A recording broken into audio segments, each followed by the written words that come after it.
Hi there. It's August the 16th, and we're continuing our journey through Paul's first letter to the Corinthians. And we're in chapter 10, and we're reading from verses 14 to the end of the chapter in verse 33. Now, Paul's actually returning in this part of the chapter to a theme that he's been dealing with earlier on in 1 Corinthians. In 1 Corinthians 8, he talked about meat that was offered to the non-gods, to the idols, the pagan deities. And he was basically saying there, it doesn't matter eating this meat, because don't forget that meat wasn't actually a regular everyday part of the diet for the Corinthians. They had meat occasionally, and most often that meat would have been used in idol sacrifices in the pagan temples. Remember, there was a huge pagan temple to the goddess Venus, Aphrodite, right up high on the Acrocorinth in Corinth, and therefore there would have been plenty of meat available in that sense that had been offered to idols. Paul is saying back in 1 Corinthians 8, don't let that bother your conscience, because meat doesn't have a metaphysical nature. Meat doesn't have a spiritual character. It's meat. It belongs to God anyway. God has given it to enjoy. However, here in chapter 10, verse 14 onward, he takes a different tack here, and he's particularly homing in on going along with others, particularly with pagans, who are inviting them to go along and have feasts or festivals at the pagan temple and join in the feasts. Paul is really drawing on his Jewish tradition here, and particularly on the Hebrew scriptures, where sacrifices were seen as being meals that are shared with God.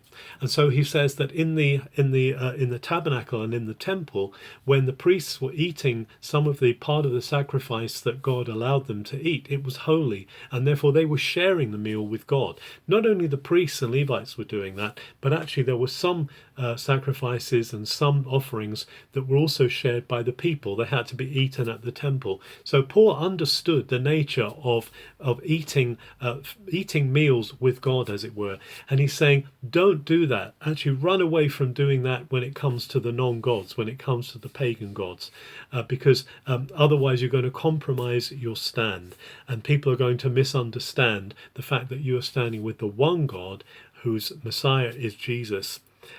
He's saying it's not unlawful. It's interesting because he says it's not that it's morally wrong, but actually it's going to compromise you. This is a thing he's concerned about. It's going to confuse people. People will be confused about the idea that you're sitting down in an idol temple and eating these meals that are going on.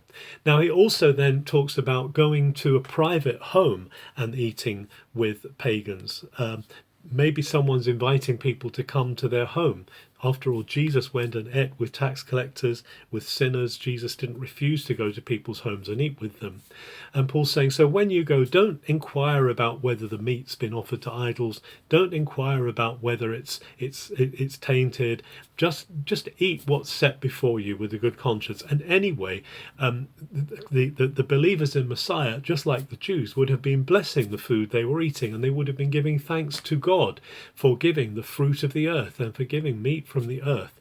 And so it wasn't tainted. However, he says, if someone, when you're sitting at table in the house, if someone tells you this meat was actually offered to such and such a non-god, then to refrain from it, because they're making a point here that they're presenting this to you because it's actually something that they're trying to embroil you and they're trying to bring you into.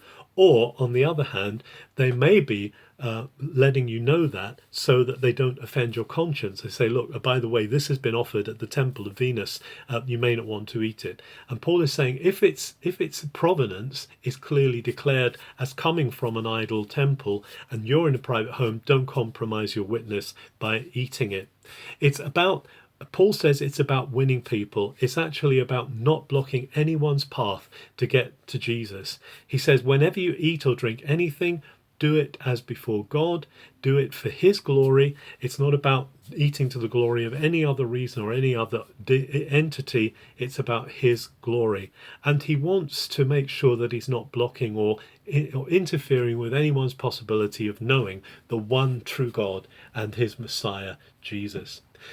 It's again an advice to us, maybe a warning to us, a caution to us, that we constantly are looking at how we're living in a society which has is often running away from God, walking away from God, and doing all kinds of things which are not honouring and actually are more or less worship of non-gods.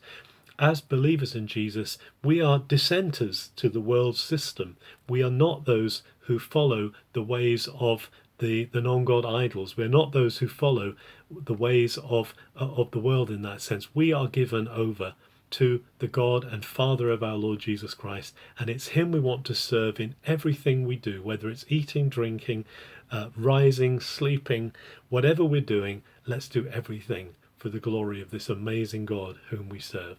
Have a very good August the 16th.